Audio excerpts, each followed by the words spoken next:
on the evolutionary scale, today's AI resembles the first stages on the way to the next species of the genus Homo. Uh, genus Homo, a species that this time will not be bound by the limits of biology. Perhaps it will come to be called Homo artificialis intelligentsia.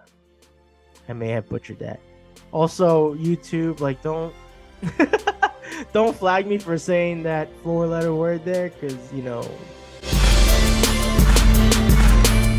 What is up, everyone? Welcome to another solo edition of the Rated G podcast. I'm your host, G. Derrado. If you are new here, welcome to the show. If you've been here before, welcome back, and thank you for your continued support. Here on the podcast, we like to have honest discussions and conversations revolving all things art and creativity. I also like to share insights of the projects that I'm working on, and I like to talk about other things, in life. So if you enjoy this content, please be sure to like, subscribe, follow, hit that notification button so you know when things are being uploaded, all that good jazz. Leave a comment too to help out with the algorithm. All right. And know that I do frequently feature other local artists, crafters, musicians, creative entrepreneurs that are running small businesses, and to help promote our business. So again, be on the lookout for guests. I do provide links to our social media in case you want to follow us outside the podcast and just keep up to date with the stuff we're working on. And all right, so we like to have fun here, right? We like to have deep conversations, as well as just having fun, playful chit chat. So yeah, be sure to do all the things that help this podcast grow. And let's get after it. A while back, I did an episode dedicated to AI. If you're new here, I sometimes, when I'm by myself, I like to do like a news roundup type of thing where I save and bookmark all sorts of articles. In this case with the AI, I was just banking all these articles revolving generative AI, because let's just face it, it's having a major impact on us as a society. It's it's having a huge influence on all of us, especially us creative artists. So this is why, me specifically, I don't know about any of my peers that have a podcast of their own. I don't know if they discuss it or not, whatever. But yeah, this is why I particularly like to get into the web and just know, like, all right, what's going on, right? Because this whole AI phenomenon is just it's crazy, and it's what's the word? It's growing exponentially fast. So just over the time, like, I mean, the last couple months, I've just been bookmarking and saving links to all of these AI related articles. Now, because I've just been saving them and I hadn't recorded in a while, some of these might be outdated. I'm sure much has changed since these articles have been released. So just be what's the word? Anyway, I just, forgive me if all this shit is, old news now. So yeah, we're just gonna jump right into it. The first article that caught my attention here is AI can give us a productivity boost, but will everyone get a fair shot at it? Now, there's so much argument and discussions about that. Gary Vee has talked about it. I mean, he praises, this AI thing. I don't even, just the AI growth. Like he's all about it, and he sees all the benefits of using AI in order to grow your business. But I've had a couple conversations with some people, and they kind of brought into light on some of the challenges that AI has brought, especially with their work. Like I had had my high school teacher, art teacher on, Linda Barheit, and she didn't really talk about the AI, generative AI arts, but she did mention how the English teachers at the school are kind of like fed up with it because their students are using AI for their literature work. So, you know, I mean, I mean, as much as there are a lot of like these fascinating things happening with AI, there are also a lot of these detrimental, uh, moments. Like there are these things that are like rather detriment to just the overall development of the person.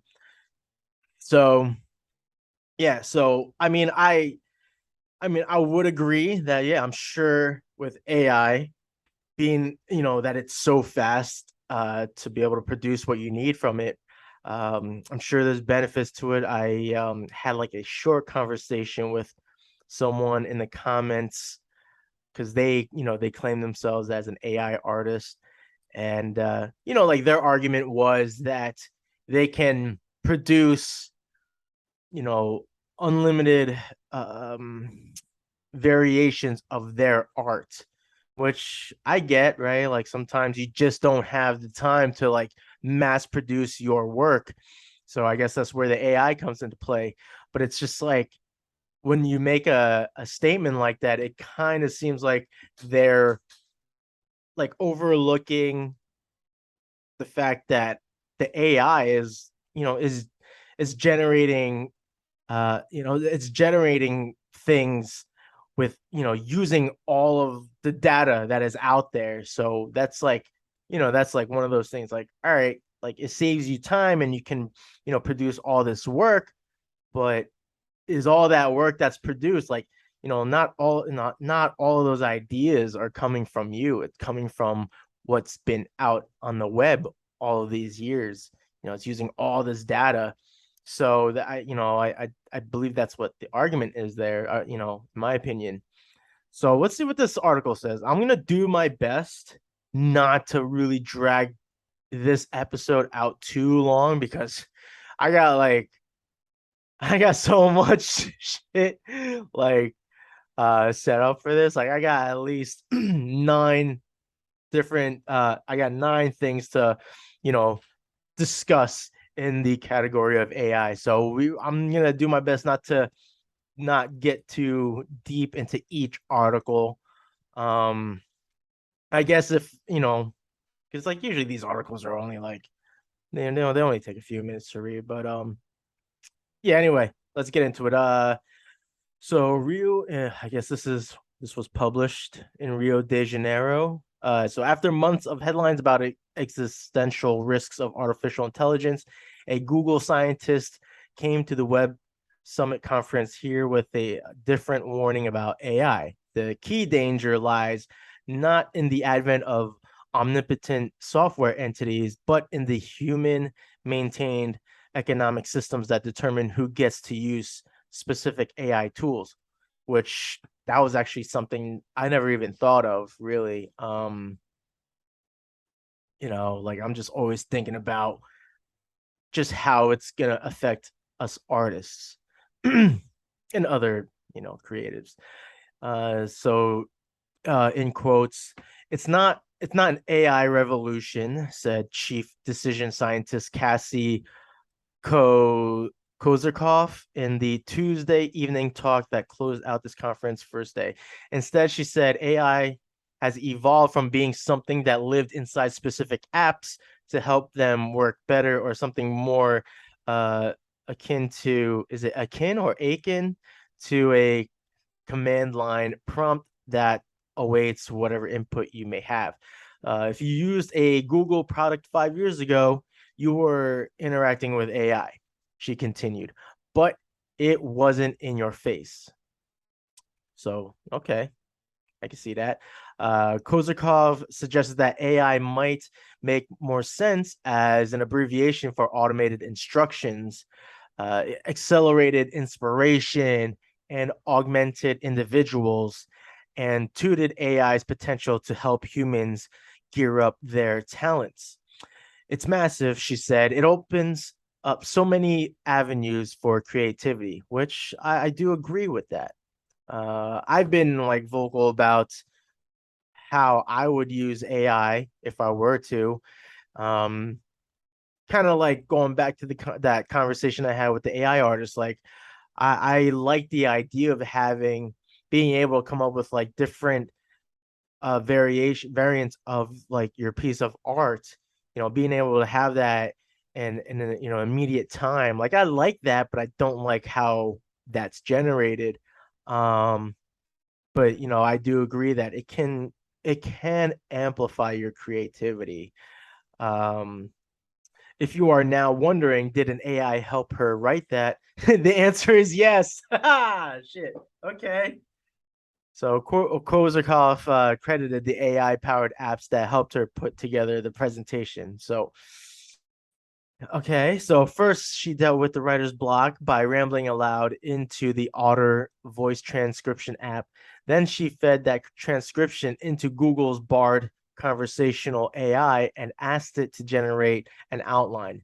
Then she used the Midjourney image generation AI to illustrate her presentation with a set of smiling robot nesting dolls.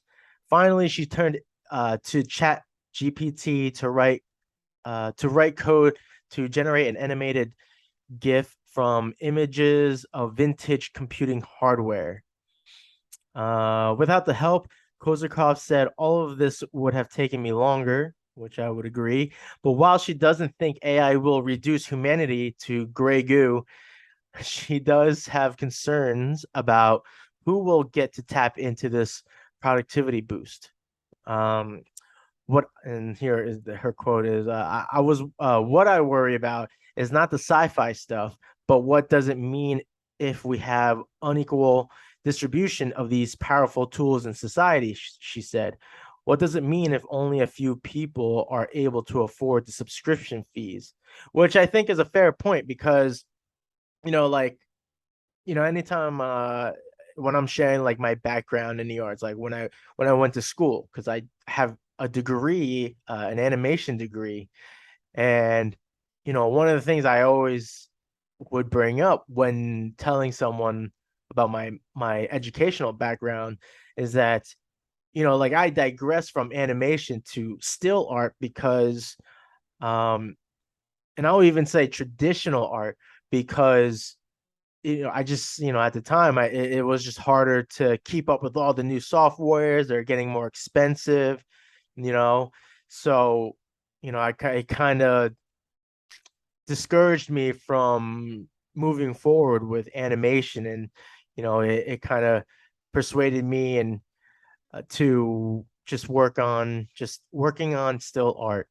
Um, so that's sort of I believe like that's kind of like the same thing that she's talking about here. Like who's gonna have the resources to be able to have these tools and be able to create what they want. Not everyone has that luxury. So and the last thing that is oh wait, not the last thing, but it says many other observers of AI have called out its potential for widespread job displacement, and Federal Trade Commission Chair Lena Khan raised similar concerns over its ability to amplify existing economic inequities in an essay published Wednesday in the New York Times. Um, so Khan wrote that industry incumbents, what is incumbents? Incumbents could use their control over these tools to suppress competition. So in quotes, picking winners and losers in ways that further entrench their dominance. and said her agency should regulate AI applications, which I think that's going to be happening. There's going to be some sort of regulations. And I've always like talked about that, like with, with anything really, like we need to sort of have these regulations to certain things. Cause like we're always looking for the next best thing. We're always trying to make ourselves better or make the thing better, whatever it may be. So we're always looking at the next step while the sort of like the announcement or release of something is just coming out, right? The premiere of something, while there's a premiere of like movies, right? When like a movie is premiering, they're already talking about mentions of a possible sequel or a spin-off, or so it's just like, dude, let's just like absorb and digest the content first before you want to try to jump the gun, right? They're always looking immediately to make something better. Korzakov closed her talk not with any one policy prescription, but by asking the audience to, in quotes, step up and take the time uh, to wrestle with these potential labor force equity issues. As she warned, as we enlarge ourselves with technology, it unfortunately becomes easier to step on the people around you. This discussion comes shortly after well-known AI technologist Geoffrey Hinton, known to many as the godfather of AI, resigned from Google after more than a decade in order to freely speak out about the risks of AI. In disclosure, Web Summit provided airfare and lodging in return for my moderating 2 panels at this event. Okay. And that's the end of that one. So yeah, I mean, yes, it's AI is definitely gonna benefit those who use it in terms of like how quickly they can produce something. It's gonna, you know, bring more creative opportunities. But not everyone is gonna have that, like is not gonna have the access to that. So we will see. We will see. It kind of makes me think about like VR too, right? Like VR is like blowing up, has been blowing up. But like not everyone has the fucking money to get VR and like be in another world. Like we're all, I'll just speak on my behalf. Like shit, I'm here just trying to live the life and be present, right? Not, be stuck in a world wearing goggles. Not to like disparage anyone that loves using that loves VR and playing video games or watching movies and stuff. Like, do what do you, whatever. But you know, that's just how it is. Sorry, I got distracted with the text messaging here. Rude. So the next article here, humans should fear AI, but not for the reasons we can imagine. All right, so let's see what this one says. And by the way, like, I see these articles and I'll admit that like I'll read the headlines, and if it just kind of sparks my interest, I save them, but I try my best not to read them before doing this recording. Like I kind of want my reactions and my input to be uh as authentic as possible. So I'm sure I'm gonna get a lot of shit wrong. I'm sure my opinions and my perspectives will not align with those who are listening or watching, and that's fine. So let's see. Risk protections can't see around the corners of technology. So how does humanity design a world for dangers that are unknown? Can artificial intelligence wipe out humanity? Yeah, humanity. Many experts believe it is possible. Eminent technologists, economists, generals, philosophers, and science fiction authors have imagined many chains of events in which AI leads to global disaster and the end of civilization. Yeah, civilization. We all have, right? We're all fucking bringing up the Terminator, right? Skynet. But the reality is that we should not fear any of these possible dystopian scenarios because we can imagine them. We can also ward them off. So yeah, I think I guess like yeah, we're always just caught up in like, oh, what if it does take over? What if, this the whole like Skynet thing really does happen? But like it doesn't hurt to be a little more optimistic and know that or you know think of the possibilities that like if that is the case, like this might not even happen for like if that happens, I'll probably be dead. Hopefully. What we should fear is the unimaginable scenario, the one that, being absolutely unknown, cannot be prevented. History has shown that humans cannot imagine the true destructive potential of technology. Concepts like Skynet, there we go, the cybernetic mastermind that took control of the US missile system to launch a massive nuclear attack on Russia and bring about the destruction of humanity, are as childish as they are avoidable. We can also avoid the catastrophes I outlined in the risk protection I wrote about how generative artificial intelligence can end the very concept of reality, causing an unprecedented social global crisis. In fact, two of the firewalls proposed by the experts interviewed for that article, the creation of new legislation and cryptographic authentication of real photographs and video, are already underway as I write these lines. At the same time, that article came out. Bank of America analysts published a report stating that artificial intelligence is a revolution comparable to electricity, weapons, medicine, spacecrafts. Many industries are already being transformed by a technology that, in just 7 years, will contribute $15.7 trillion to the global economy, more than the annual gross domestic product of the entire Eurozone in 2022. In another report, Goldman Sachs claimed that AI could eliminate 2/3 of jobs in Europe and the United States in just 10 years. Some 300 million people, many of them designers, writers, video producers, visual effects professionals, or architects, creating only about 11 million new jobs in return. So, that's it's concerning, if not alarming. Within days of those reports, a group of experts and technologists were calling for a halt on the training of large AI models like ChatGPT.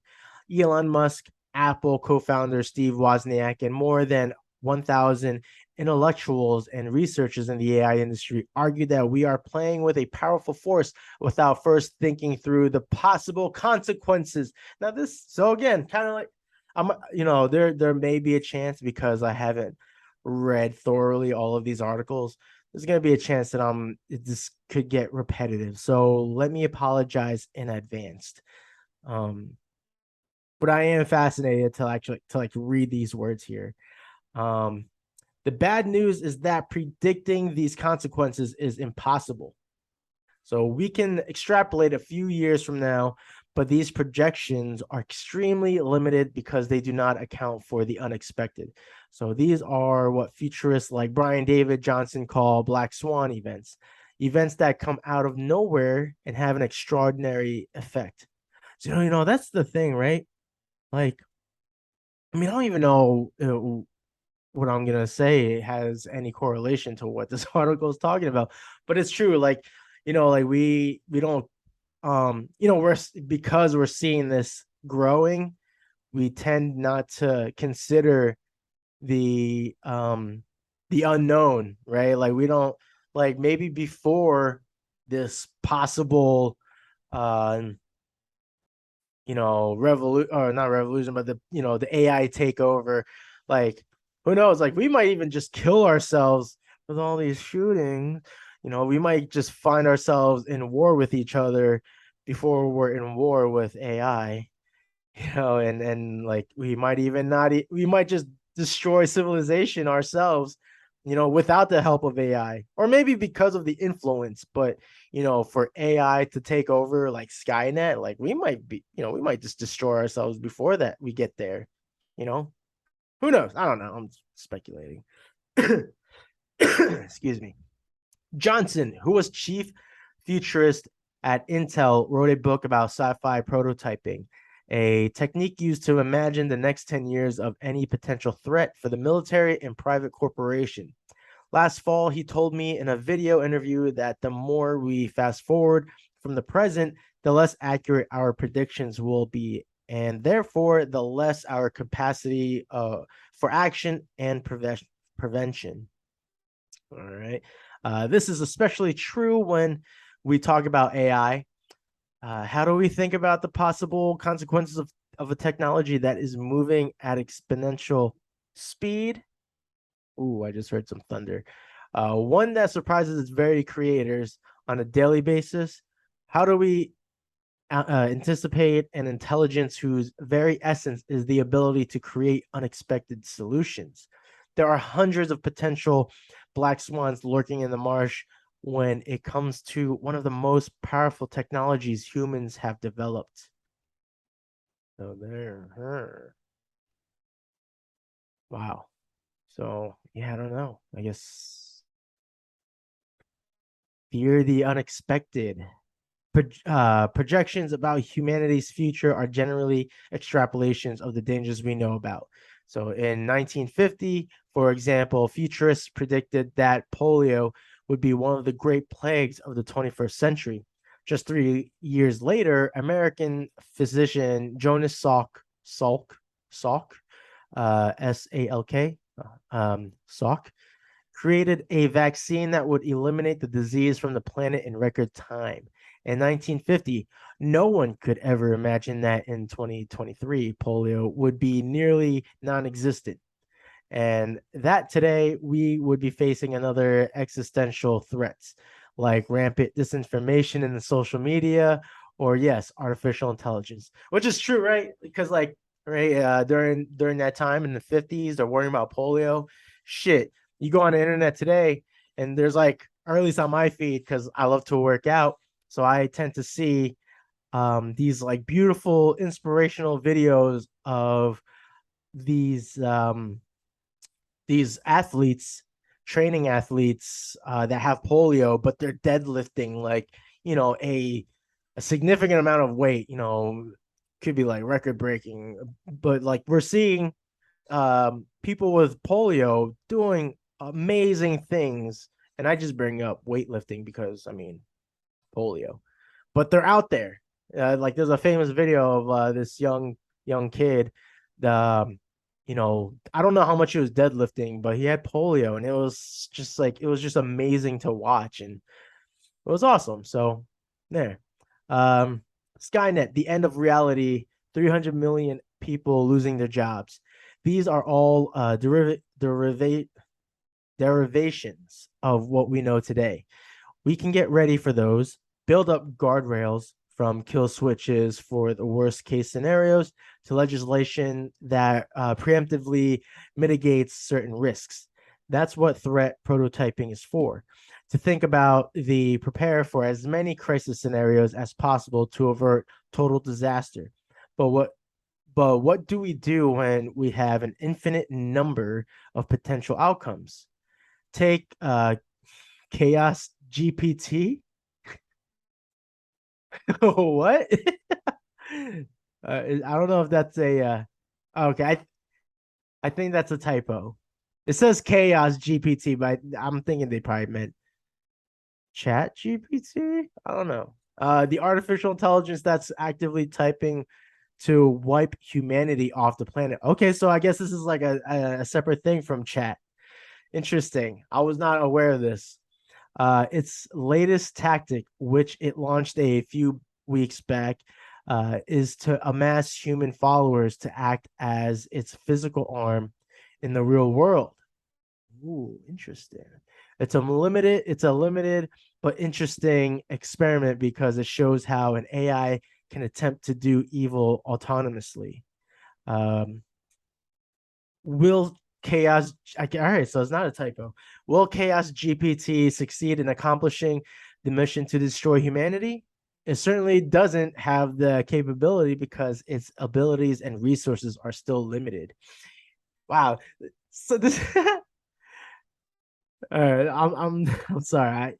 I had to take a moment because like even though there's like no real correlation to this, but it just reading this just brought up a memory I had when I took shrooms for the first time, psilocybin mushrooms back in college. It's my first time. I only took half an eighth, but I had this profound thought that like it was like a what if situation type of thing, and like I was like, what if, I guess, like what if in another dimension, we were slaves to this is fucking stupid, but this is what happens when you're tripping.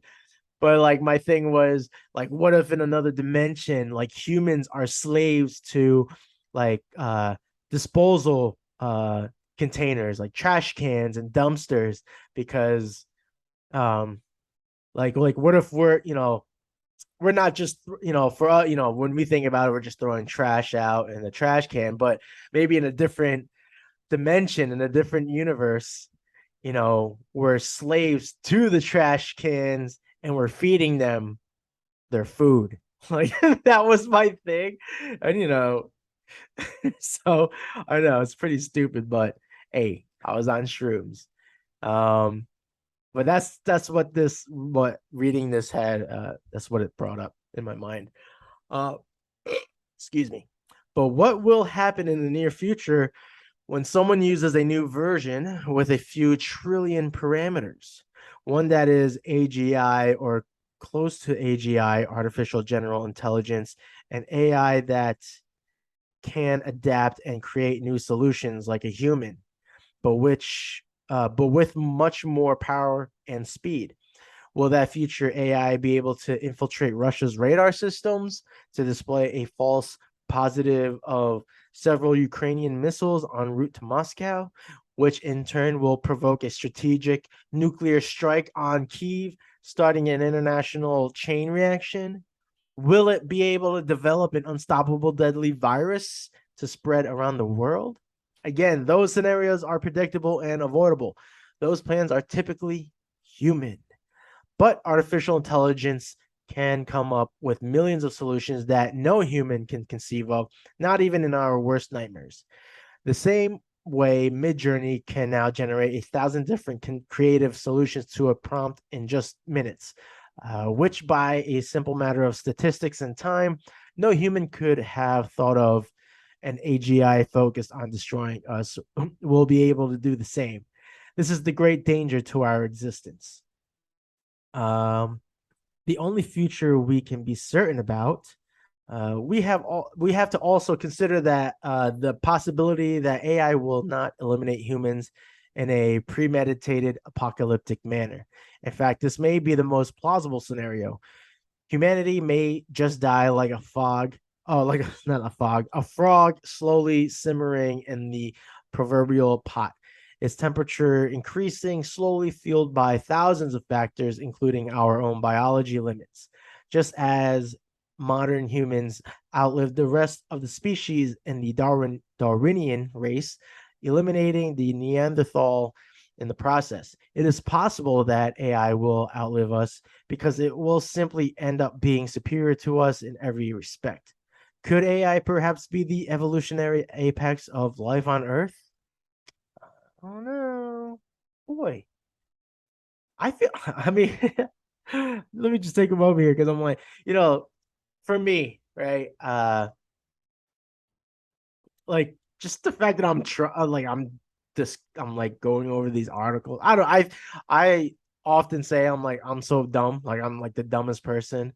So it's just like the fact that I'm like, this is like way above my pay grade, right? Like, what the fuck do I know about this shit? But it's so intriguing. Um, Ryan McClelland, a NASA Goddard Space Flight Center engineer in Greenbelt, Maryland, recently said that when people hear someone from the space agency mention the word alien, no matter what it's referring to, the statement instantly goes viral. McClelland was referring to articles like the one we published a few months ago, in which we talked about how McClelland uses artificial intelligence to design and build alien-looking spacecraft components. In his case, the fascination makes perfect sense. To most humans, AI now seems like a new proto-life of unknown nature, constantly evolving, so the term alien seems to connect with the human intuition. AI feels Martian. Sorry, I keep like hitting my keyboard here. I don't know if you're gonna hear that sound.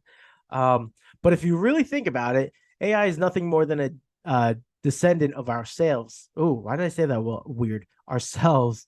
AI is not alien. AI is human, and in many respects, such as computational capability, it is already superhuman. Soon, when general artificial intelligence is achieved, it will be fully superior to us. On the evolutionary scale, today's AI resembles the first stages on the way to the next species of the genus Homo. Uh, genus Homo, a species that this time will not be bound by the limits of biology. Perhaps it will come to be called Homo artificial. Whoa, wait, Homo artificialis intelligentsia. I may have butchered that. Also, YouTube, like, don't don't flag me for saying that four-letter word there, because pride and stuff. In that framework, McClelland's AI is creating the first bones of a new species that will roam the stars in a few thousand years. And in that distant future, the descendants of these AIs will indeed be aliens on distant worlds. Perhaps long after Earth and biological humans have disappeared from the cosmos forever. To me, this is the only end of humanity scenario that seems certain to happen. AI will not kill humanity. Humanity will perish on its own, and AI will survive to keep the flame of our species alive. So, didn't I just say that before? Didn't I just say that before? We will perish. We will perish on our own before AI continues to do what it's doing and surpasses all that shit. So maybe I'm not so stupid after all. All right, so let's see what the next article is here. Okay, so this article, I guess, is discussing is talking about the Godfather of AI. The Godfather of AI says he's scared tech will get smarter than humans.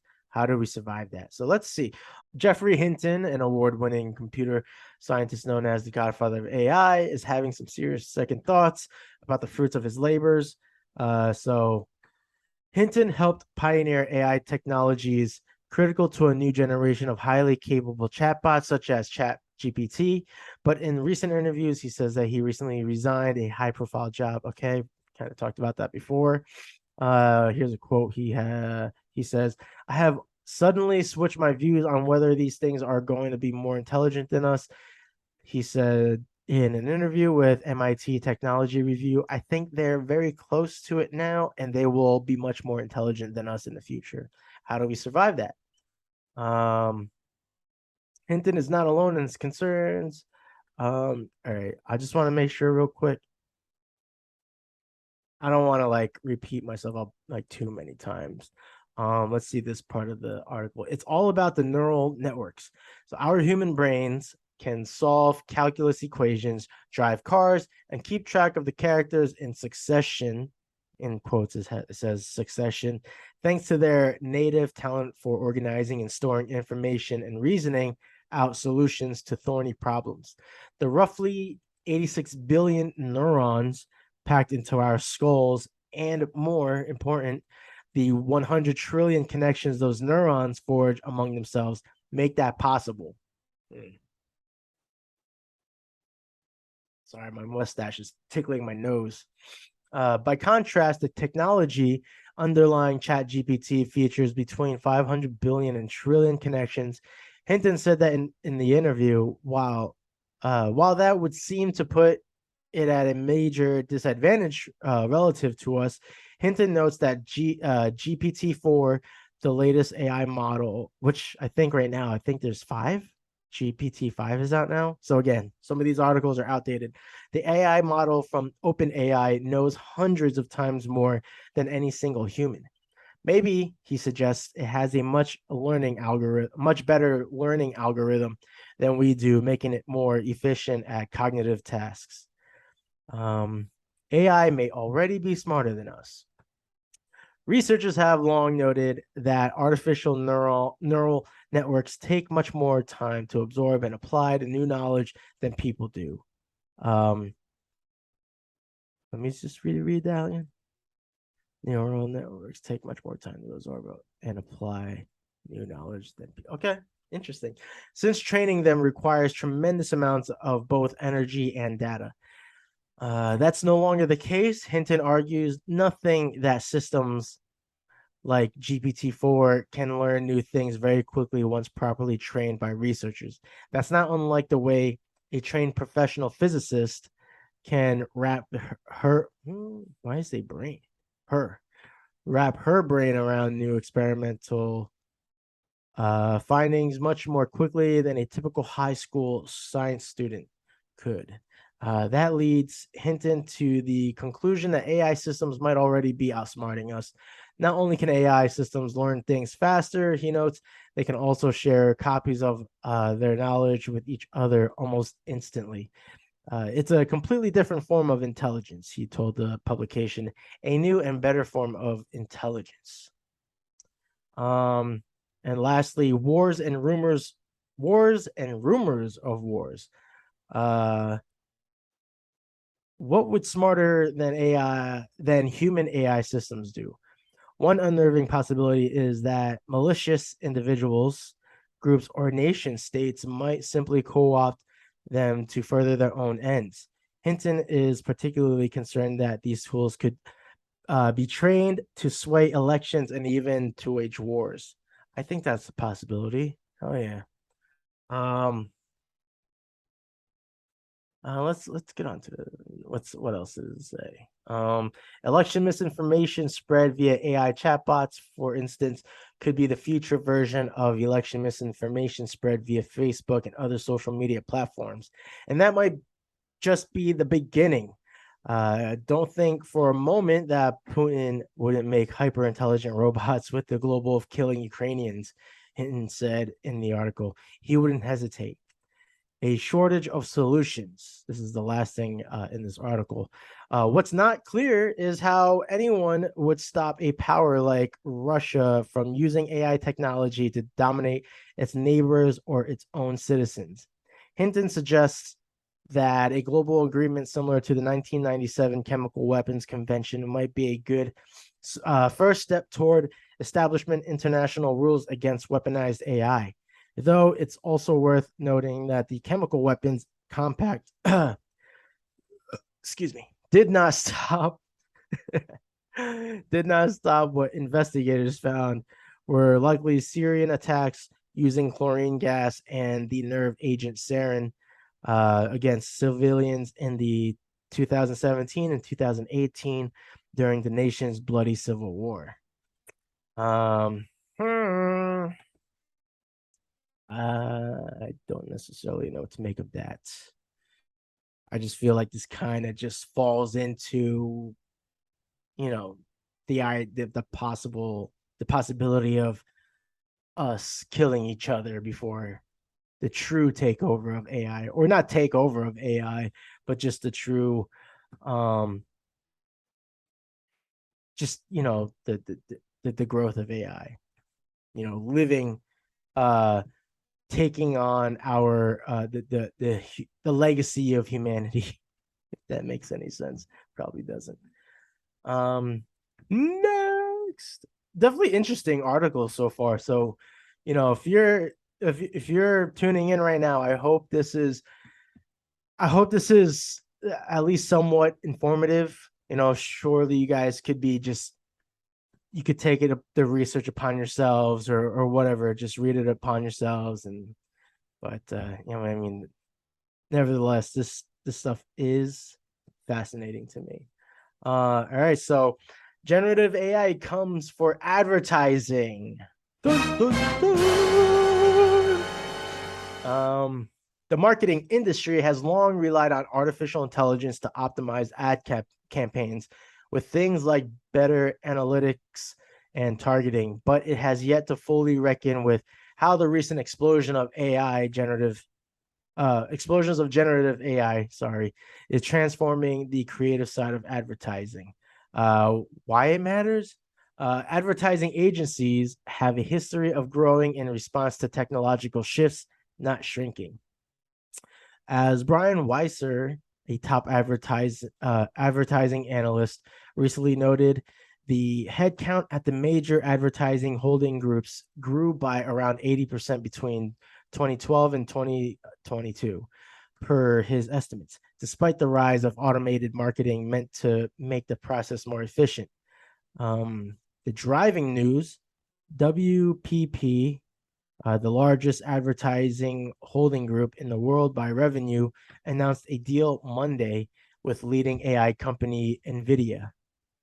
So WPP artists and designers within the agency will have the ability to integrate 3D content creation with generative AI to make it more personal. Code and Theory, a design agency owned by Stagwell, struck a similar type of AI creative partnership with Oracle earlier this month, and the month being of May. So this article is a couple months old.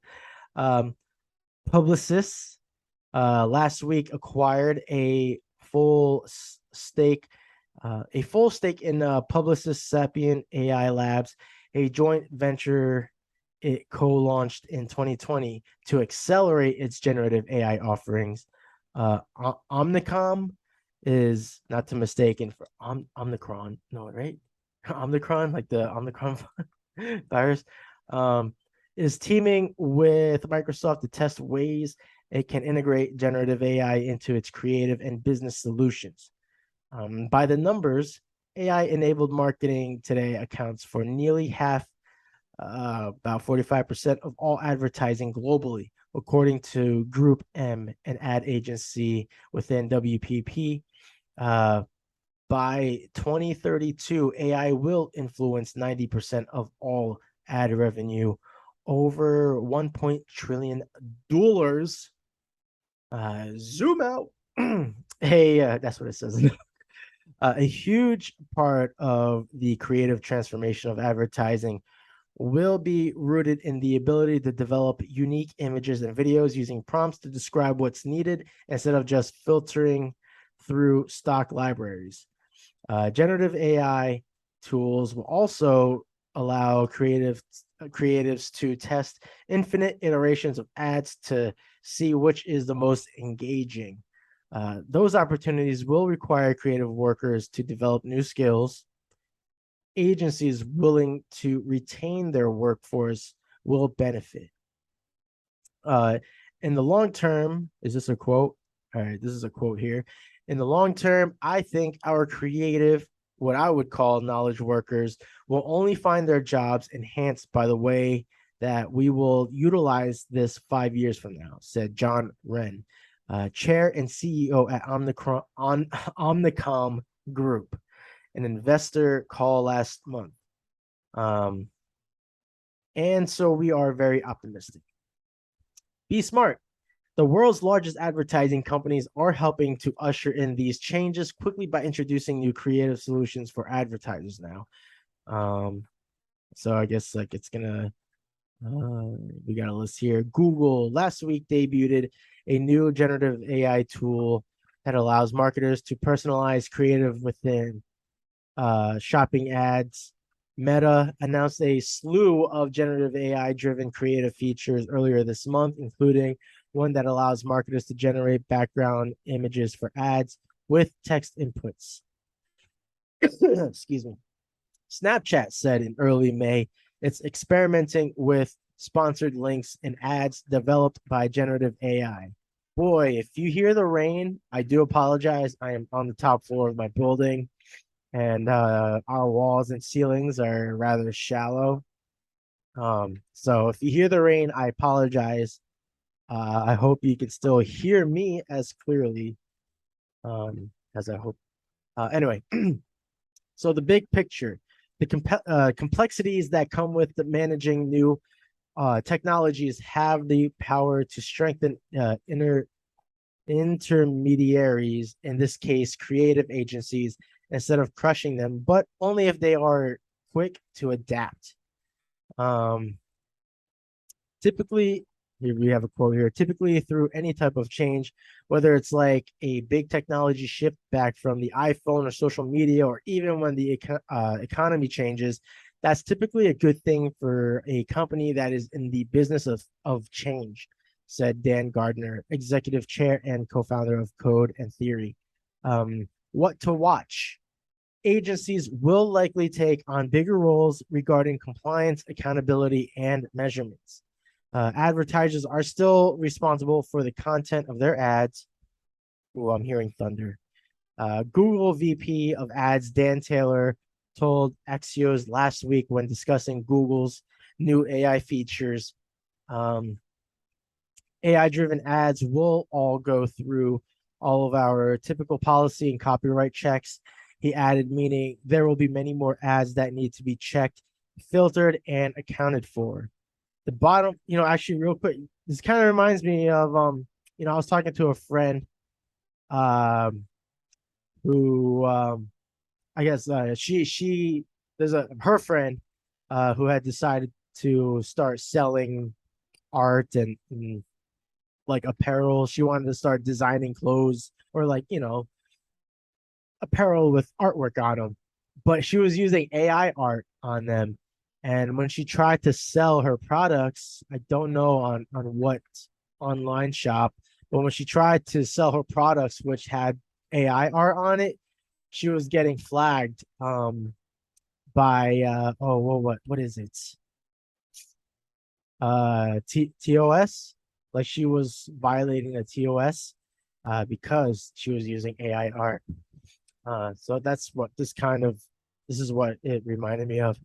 The bottom line, while it's hard to predict the future with any precision here, my take is that so long as wise decisions are made by everyone involved, outcomes are probably neutral or neutral to positive for the legacy creative agencies, Wiser's noted. So that's pretty interesting. Let me see if there's any more. So learn what can happen. No, that's so medical AI's weaponization. Machine learning can bring us cancer diagnosis with greater speed and precision than any individual doctor, but it could also bring us another pandemic at the hands of a relatively low-skilled programmer. Oh, that's interesting. Never considered that. None, like I've never even considered how AI can affect the whole medical industry like that. Why it matters? The health field is generating some of the most exciting artificial intelligence innovation, but AI can also weaponize modern medicine against the same people it sets out to cure. Well, if that's alarming,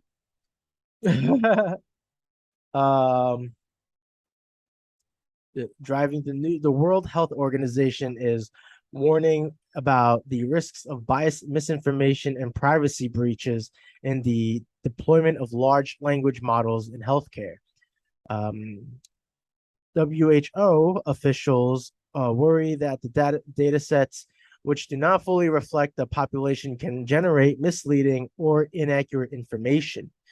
There is a 1 in 300 chance of an individual being harmed throughout the patient journey, most often through data error, per WHO research.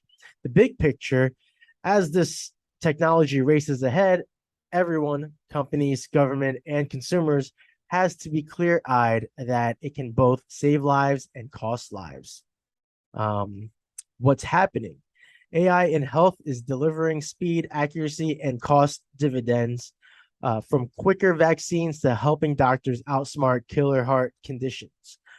Next, it's set to help beat the trickiest cancers and boost rates of IVF success. But disaster is sometimes only one click or security breach away. So it's like there's always two sides of the coin, right? Um, all right, let's see. Number one, escaped viruses are a top worry. Around 350 companies in 40 countries are working in synthetic biology. With more artificial organisms being created, there are more chances for accidental release of antibiotic resistant superbugs and possibly another global pandemic. Man. Um, the UN estimates superbugs could cause 10 million deaths each year by 2050, um, outranking cancer as a killer. Through tolerance to high temperatures, salt, and alkaline conditions, escaped artificial organisms could overrun existing species or disturb ecosystems. What they're saying is capable of uh, AI models capable of generating new organisms should not be exposed to the general public. That's really important from a national security perspective. So I don't know why I ended it like that sounded weird. That's really important from national security perspective. Sean McLean, founder and CEO of ABSCI, I hope I'm saying that right, ABSCI, which is working to develop synthetic antibodies, uh, told Axios. McLean isn't opposed to regulator oversight of his models. Number two, one person's lab accident is another's terrorism weapon. uh, Researchers in 2022 proved they could create 40,000 new chemical weapons compounds in just 6 hours. They used AI models meant to predict and ultimately reduce toxicity and train them to increase toxicity instead. Okay. Number three, today's largest language models make things up when they don't have ready answers. These so-called hallucinations could be deadly in a health setting. Arizona State University researchers Visar Barisha and Julie Liss say clinical AI models often have large blind spots and sometimes worsen as data is added. Some medical research startups have started working with smaller data sets, such as the 35 million peer-reviewed studies available on PubMed, to avoid the high error rate and lack of citations common with models trained on the open internet.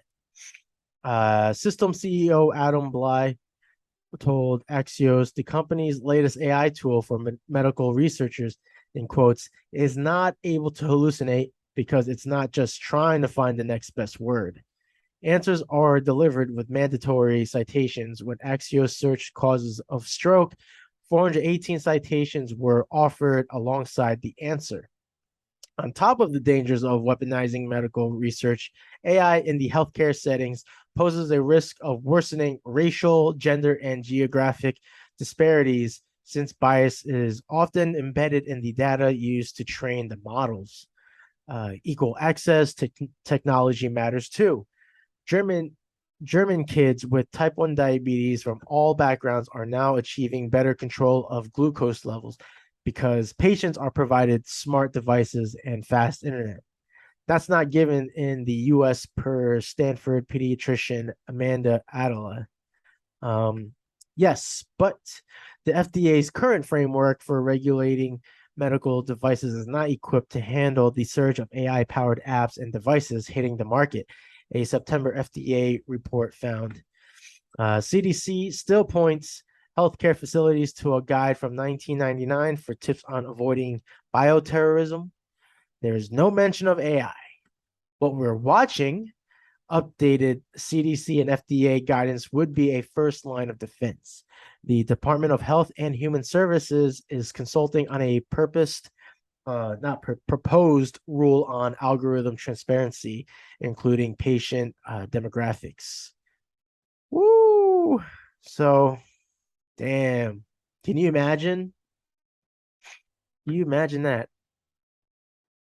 Uh, there's just so much fucking shit going on.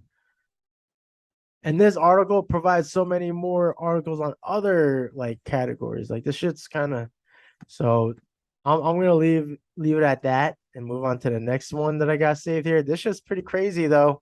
Like I didn't even, in terms of like the AI articles that I'm saving, like I haven't come across one regarding you know, the medical uh setting. So that's definitely interesting. And also just a little, no, I don't want to say alarming, but it's yeah, it's concerning, without a doubt. All right, let's move on to, yeah, I went from advertising to to the medical. Here we go. Next one. Not even NYT bestsellers are safe from AI cover art. Here we go. So, an Adobe stock image created by AI is apparently being sued on the UK cover of the latest Sarah J. Maas novel.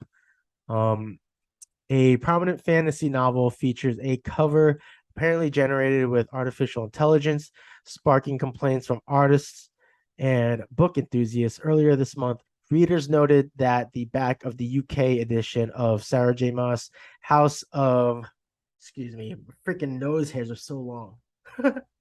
Itching my nose. Um, House of Earth and Blood credits Adobe stock for the illustration of a wolf on its cover. The illustration matches an image created by user Aperture Vintage and marked as AI generated on Adobe's site. The move has led to criticism of both Maas and Bloomsbury Publishing, one of the world's leading independent publishing houses. While stock image services like Getty Images have prohibited AI-generated illustrations to avoid copyright disputes, Adobe has notably welcomed AI onto its Adobe stock platform under specific criteria. Such content must be clearly labeled as AI generated, and contributors must review the terms of any generative AI tools they use to create the images to ensure they have all necessary rights to license them for commercial use. The rules are meant to avoid legal headaches, but the field of AI copyright is muddy. Untested territory, and Adobe's rules don't clearly address all the issues it raises. And it looks like we got what is this, like a tweet here? Anyway, Bloomsbury rose to fame in the UK after it began publishing J.K. Rowling's Harry Potter franchise in 1997. Maas is currently one of Bloomsbury's top authors, best known for her young adult fantasy series like Thorn of Glass. Oh, okay. Ooh, Thunder. Shit, I might get disconnected here. uh, I only know of this book series because I have a friend that is a fan of this series. And every time she would send me like, the cover art for it, I would always look at it and I'm like, that looks like AI art.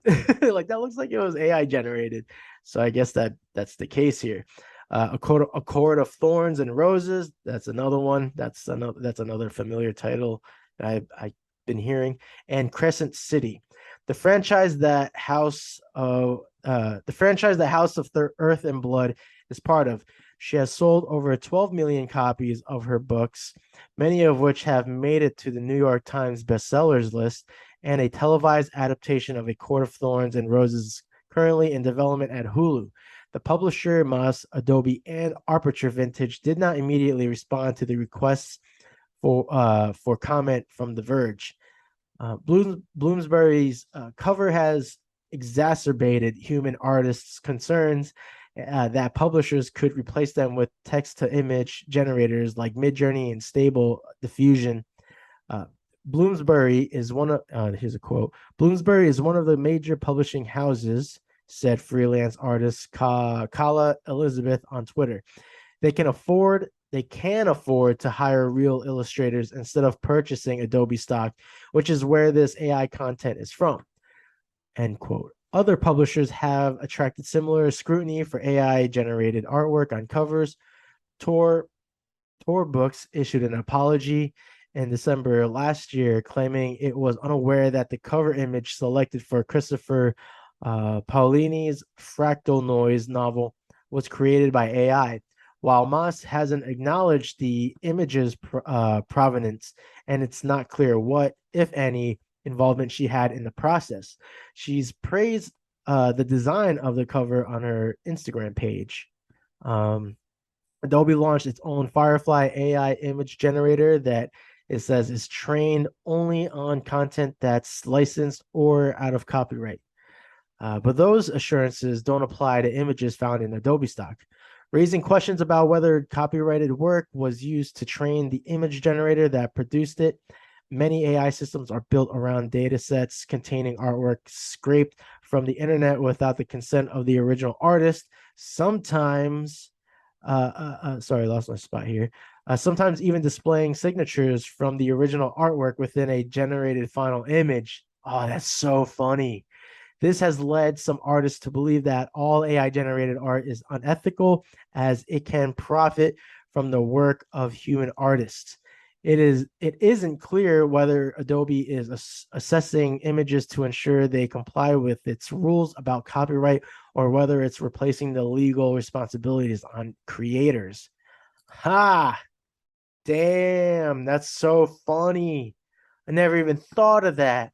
Right? I always talk about, with AI art, it's using all the data on the internet to make the art. I never even considered that the possibilities of that and AI generated art would include possibly the signature from an original piece of data that it grabbed. That is so fucking funny. So hey, I gotta say, I said this on the last AI episode that what did I say? Oh, shit, what did I say? What was I gonna bring up? Oh, that like on the bright side of this whole like uprising of AI, generative AI, is that there are surely people, groups, organizations, like there are people out there that are working on like what do you call them? Safe they're repercussions, right? They have like they're developing ways to be able to track whether something is created by AI, right? We hear about it for in literature, these I don't know if it's like an app or what, but there are these, I'll just say, applications that will red flag something if it was written by AI. So there's still like hope in all this. Like, what, like I said, right? There's two sides of the coin here. While something is certainly growing so vastly, sure enough, there will be sort of like solutions to, there will be like people to troubleshoot like the issues that is like to make it safe, especially with the usage. So I think that's very interesting. Also, this kind of reminds me, I talked about this on the last episode when I was talking to this young kid who was a writer, which now makes me wonder if they're actually writing their own stories or using AI. but they used AI to conceptualize their main character of the book. So this is definitely intriguing. We got a few more to go through here, so um, so bear with me because I know this is a long one. Here, let's see what's next. Microsoft is developing an AI rap generator called Deeprapper, trained on a large set of songs crawled from the web. So I think this has something to do with the we've heard about that Drake song with I forget who the other artist is, but there's like this AI generated Drake song, and then who else? I think I talked about it last time. About like this producer who heard an AI generated song. It was supposed to like imitate I think Kendrick Lamar, and I guess because of the resemblance was so uncanny that it actually it worried the producer, and rightfully so. So let me get some water here because I've been reading a shit ton. This may be the most reading I've done ever. No. All right, so let's see. In January, Google announced a language model called Music LM that can generate new music from text prompts, making it publicly available last month. Last week, so this was released in June. So this is a little more recent. So last week, Facebook parent company Meta released its own text-to-music AI generator called MusicGen, which the company says has been trained on 20,000 hours of licensed music, including 10,000 high-quality tracks and 390,000 instrument-only tracks from Shutterstock and Pond5. Meta and Google aren't the only giants of tech and computing world conducting research in the AI music space. However, rival Microsoft runs a vast research project dedicated to AI music. It's called Music with a Z, and its researchers' work ranges from AI-powered text to music generation, lyric generation, lyric to melody generation, songwriting, and more. According to Microsoft, Music is a project on AI music that empowers music understanding and generation with deep learning and artificial intelligence.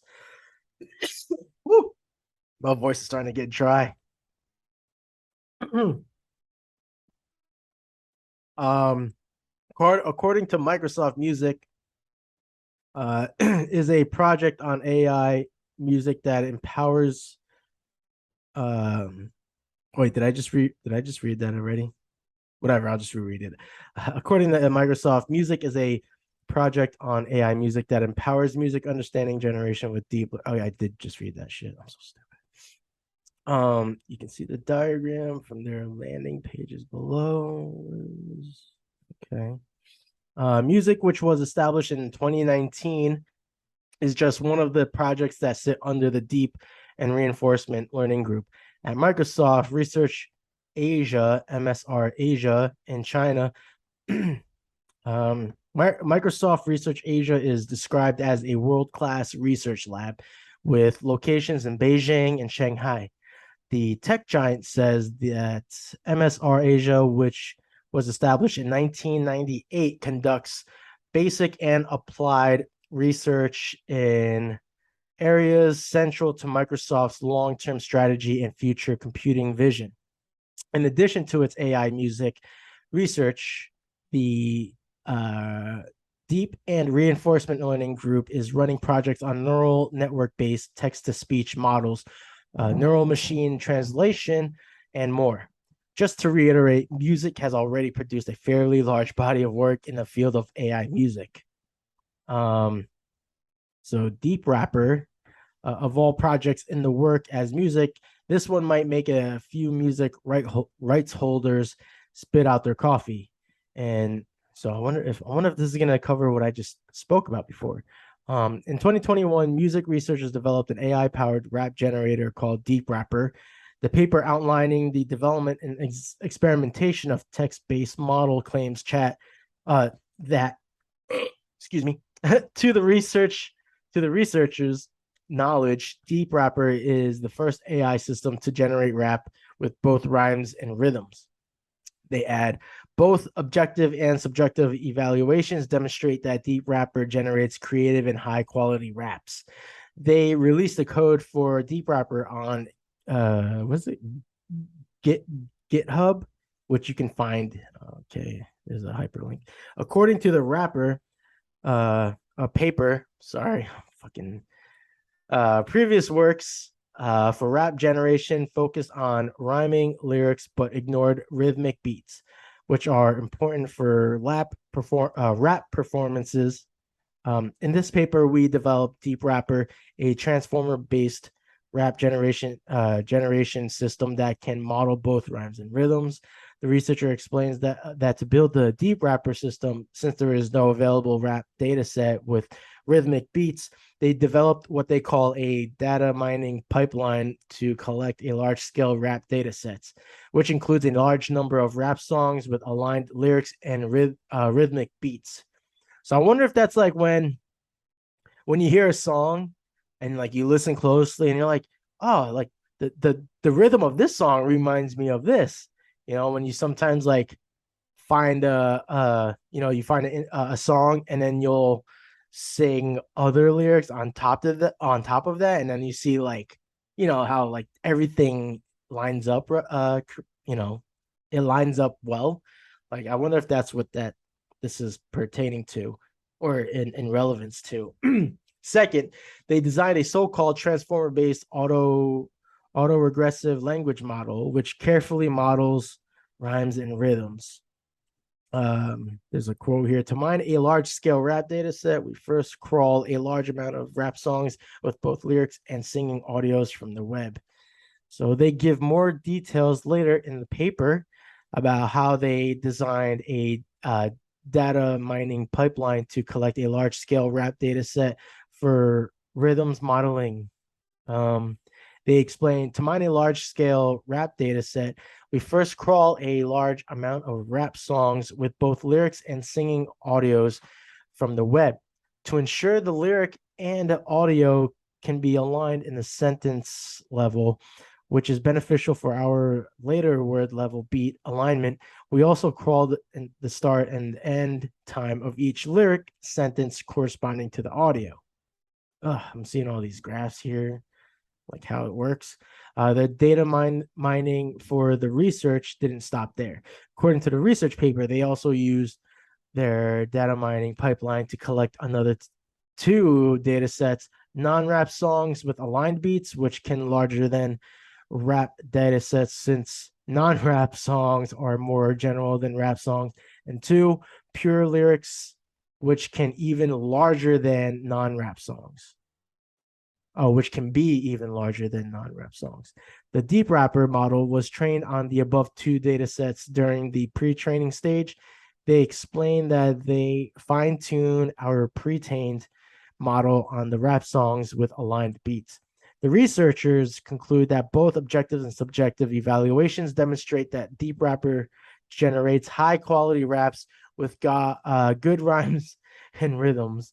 They randomly generated 5,000 samples, some of which you can see for yourself. These samples were generated in Mandarin, and the researchers used Google Translate to provide the English translation. In parentheses, the very first lyric of the presented samples, we have yellow skin with hot blood. Let this song come to the night of medical insomnia. In parentheses. The paper concludes that thanks to the design of Deeprapper, we can further build another rap singing system to sing out the raps according to the rhymes and rhythms, which leave us as future work.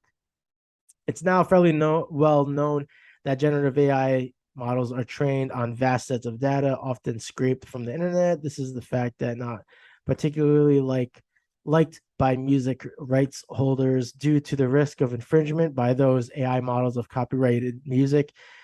That what's interesting here is the Microsoft team's candid explanation of how Deeprapper's data is obtained, albeit for research purposes.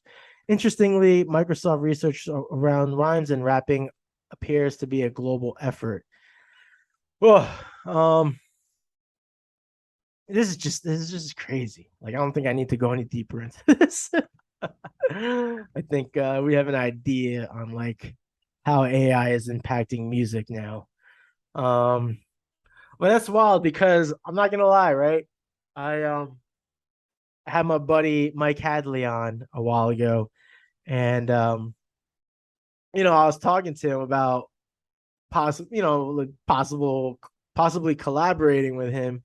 Uh, uh, Basically because like, I've been using like the same song for my podcast for some time now, whereas I would like to have my own original theme song for the podcast. You know, I'm not sure, what kind of, like genre of music I would want it to be. Like, I'm very much into hip hop. I love hip hop beats.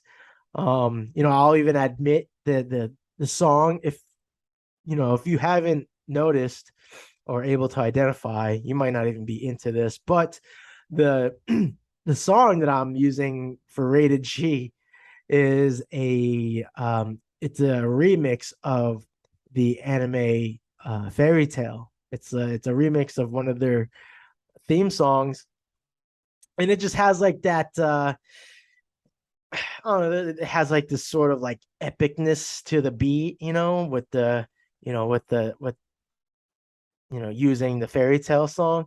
So that's why I like it so much. It's why I use it because it has like this, again, it's got like this epic sort of philosophical element to the beat on top of like the hip hop beat. So that's what I love. And I think like basically I would like to one day have an original theme song that kind of like hits those marks. Like it's still has hip hop in it, but it's also got this like sort of, yeah, it's got the epic feel. I'm just gonna keep using that as a description, but it's got that epic feel to it because like here on Rated G, we talk about all sorts of crazy shit sometimes, and we do get philosophical, we get deep, especially when we're talking about our creative endeavors and our goals and whatnot. So, I would like to in the future have an actual original theme song that hits those marks. And I'm not gonna lie, I've even considered, hey, like maybe I'll use an AI generated song that can, with those elements, but I also don't want to get flagged for possible copyrighted data from other music that was used to make that song. So I was thinking about it, but not anymore. Not after reading this in depth. Um, Moving on. So this is not an article that I'm gonna talk about. It's more so just something I came across. There's like this photo app where it's called Photo Leap, and it's like this, it's an AI art photo editor, and basically you use the app. Let's say, I mean, like this thing is actually kind of perfect for like for like how I go about my digital art, because a lot of my, if not all my digital art, it all starts with a rough sketch by hand. Like I'm talking graphite to paper, and then I'll take a photo of it with my iPad and then render it digitally. But this app does all of that in just one smooth swipe. Just you just so you'll import the line art, and then I mean, I don't know if it's as easy as a swipe in like the video I saw, like it looks like that's how you do it. But yeah, you would import your sketch or line art, and then yeah, I guess in one fell swoop you can just throw in all the colors and details onto that illustration, making it a complete rendered image. And as convenient as that is, it does take a lot of uh creative freedom to like decide what colors you want to use. I mean, I suppose you could just keep, you can just keep generate, like use that same line art and just, make generate a bunch of results, and then you just pick and choose which one you favor. But like, what's the fun in that, right? I think it all comes down to instant gratification. Either way, I'm just letting you know that's out there now. I don't subscribe to it. I do not see myself fully subscribing to it just because I'm such a purist in terms of creating art from scratch. So I just wanted to bring that up since we're on the topic of AI. Um and oh, so yeah, all right, moving on. Uh so recently Marvel released the Secret Invasions series on Disney Plus, and there's been a lot of controversy on it because Marvel Studios decided to use AI art for the introduction to the show. So I've seen some images of it with Samuel Jackson, and it looks pretty awful, right? Like remember, like, when you look back to how we were mocking AI art because they couldn't generate hands, and just like when anatomically speaking, like it would get it all fucked up. So like there is like that. There's elements of that in the intro, at least in the photo that I keep seeing pop up of Samuel L. Jackson's face. And Marvel even went as far as to defending the decision to use AI art for their for their opening titles. So let's see what they say. It says in the subheading, objectively, they're horrible. Morally, they're worse. Marvel Secret Invasion is a paranoid thriller based around the theme. All right, I don't have to talk about that. There were animated shots of Samuel L. Jackson's sort of. Uh, it didn't look quite like him. It looked like what someone might think he looked like if you described it.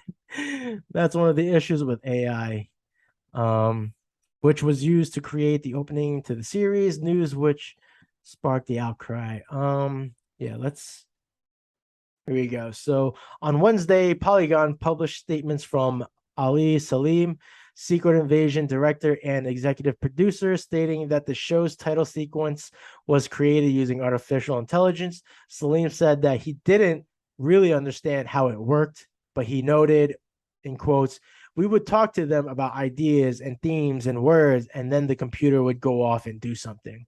And then we could change it a little bit by using words, and it would change. What is that? Sorry, I'm just looking at another one. So, as innocent as Salim's comments may appear, they mask either a benign or malignant ignorance of the greater issues behind the use of artificial intelligence.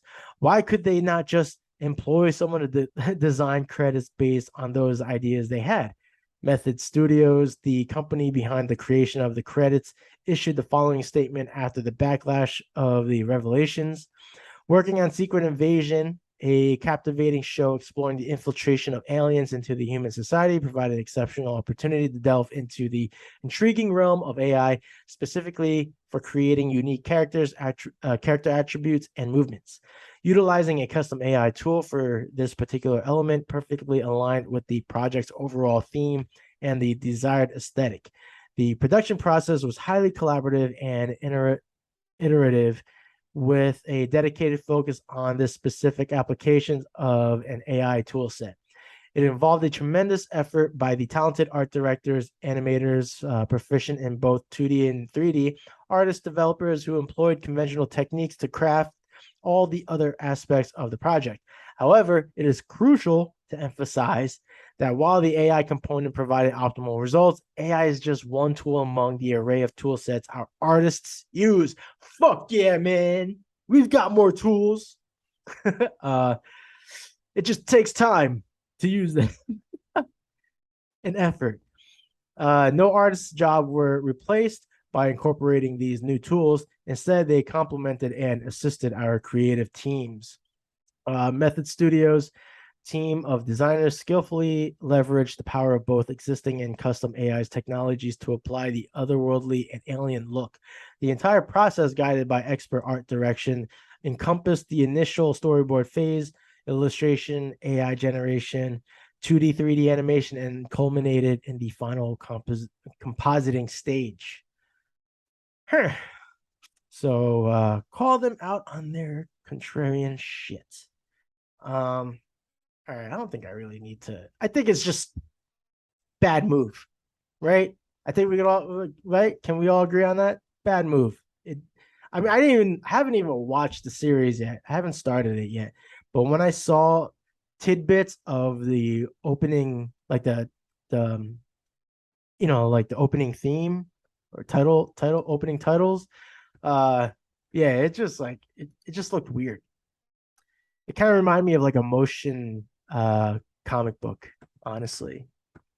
But hey, shame on you, Marvel. Come on now. I mean, sure, you're not replacing your artists, but still, I think it's the morality of it, right? So, anyway, just a couple more things, and we're gonna wrap this baby up. Uh, yeah, the last article here.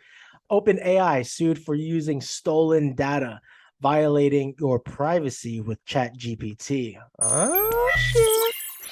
So the class action lawsuit asks the court to temporarily shut down ChatGPT to rein in a powerful and widely profitable AI that was released without regard for the risks. Oh, okay, interesting.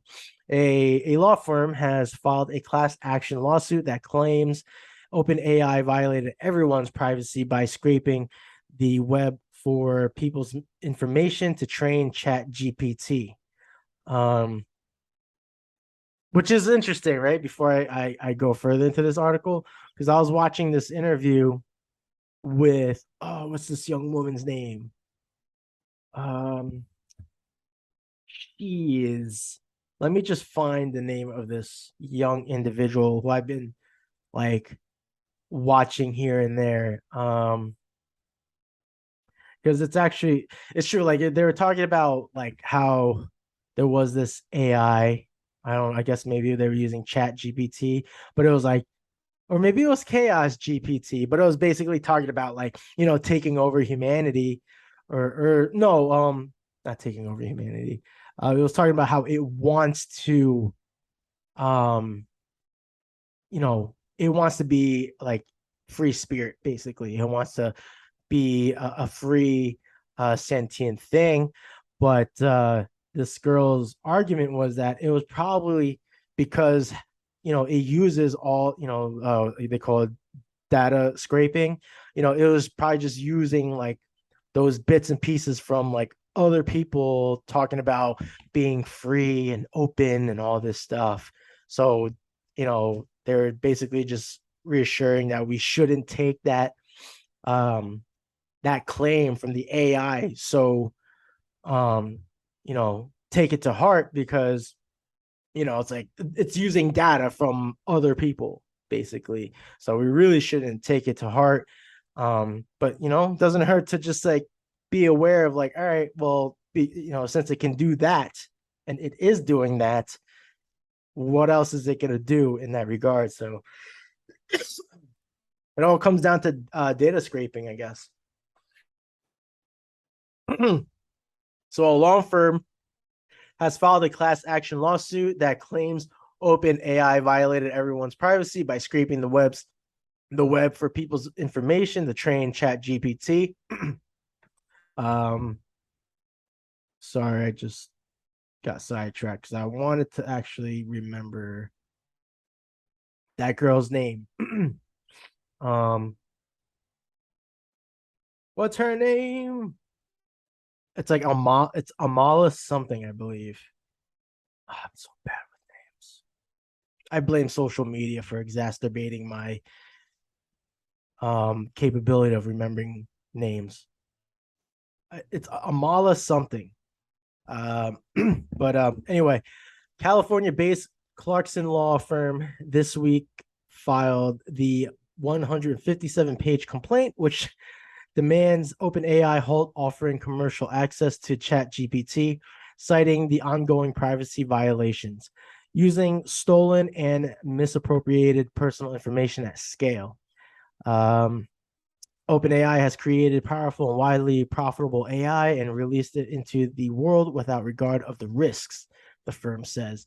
It's no secret that ChatGPT was trained on information from across the internet, including Wikipedia articles, blogs, and posts from social media, right? So again, just like what I was saying before, social media platforms such as Twitter and Reddit.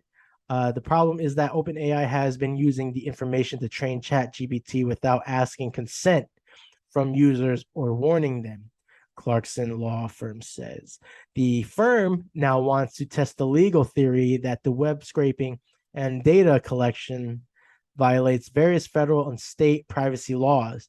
In a blog post, Clarkson adds that OpenAI and its partner, Microsoft, are poised to reap huge profits from the technology, despite collecting people's personal information without their consent. In quotes, each new user and dollar earned represents another victim financially damaged by the ongoing commercial misappropriation of their personal information. That was a mouthful. The law firm alleges. The other issue is that OpenAI's own leadership concedes that artificial intelligence could disrupt society and lead to the downfall of mankind. We, in quotes, we cannot afford to pay the cost of negative outcomes with AI like we've done with social media or like we did with nuclear. As a society, the price we would all pay is far too steep, the law firm adds. The lawsuit is demanding a U.S. District Court force OpenAI to temporarily stop offering ChatGPT until it can implement various safeguards. They include setting up an independent, quote unquote, AI council that'll determine how OpenAI's products will be used in the future. In addition, the lawsuit demands OpenAI pay damages for scraping people's data without their consent. Oh shit! Hell yeah! Take those precautions. Uh, Consequences, man. OpenAI didn't immediately respond to the request for comment, but in recent months, the company has added new privacy controls, which includes requesting OpenAI delete your personal data from the chatbot, demanding on your jurisdiction. And that's the end. So, damn, that's yeah, it's pretty wild, huh? This is where we're at today. This is where we're at today, folks. So yeah, so much going on. It's like it just seems like no one's safe from AI, essentially, right?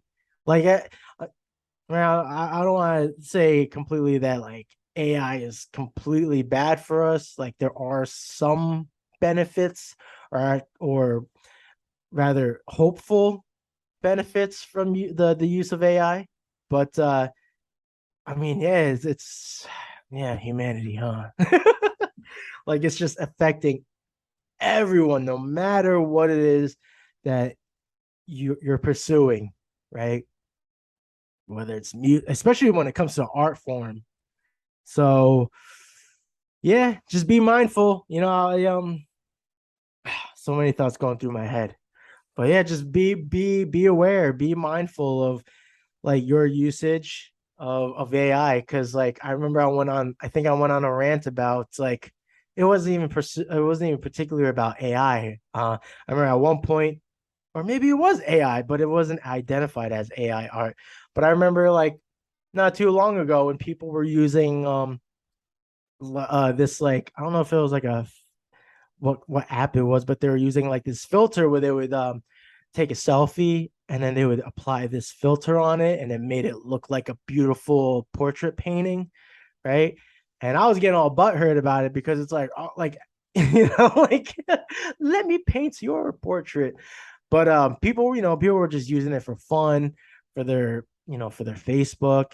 Like it was harm, their intent was harmless, but I mean, just think about when you extrapolate that, it starts becoming harmful because you're starting to use data, breaching people's privacy and using like their data to generate the shit that you want to generate just for fun, right? So yeah, man, these are wild times, and I don't know.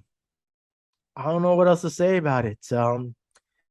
But I will say that there is one thing there what I will say to close this uh episode. I hope this is this is like motivating and um inspirational and encouraging, especially to all of my creative peers. I think I said this before. Um well, you know what? Forget it. Sorry, my mind is just my mind is scrambled from all this reading. But to put because a while back when I was talking about this stuff, like I think I was talking about it with a friend. Maybe it was Jerson, but I was saying like to try to look it on the bright side, like maybe like all this stuff with AI art, like you know, to those who are willingly uh are willing and strong enough, like let's use this moment, this time to make us want to be better, right? With our craft. With all this AI art, hey, maybe brush up on your skill sets, widen your skill sets, add more tools to your creativity. Let this AI movement, this whole uprise, like let that be your fuel to become a better artist, some way, somehow. And really, to put it simply, and in the wise words from famous comedian and actor Steve Martin. Say, be so good they can't ignore you. And I just think that if somebody's thinking, how can I be really good? People are going to come to you. Hope this raises your spirits a little bit after hearing about this craziness. And stay safe, stay healthy, stay driven. And I'll catch you guys on the next one. Peace out.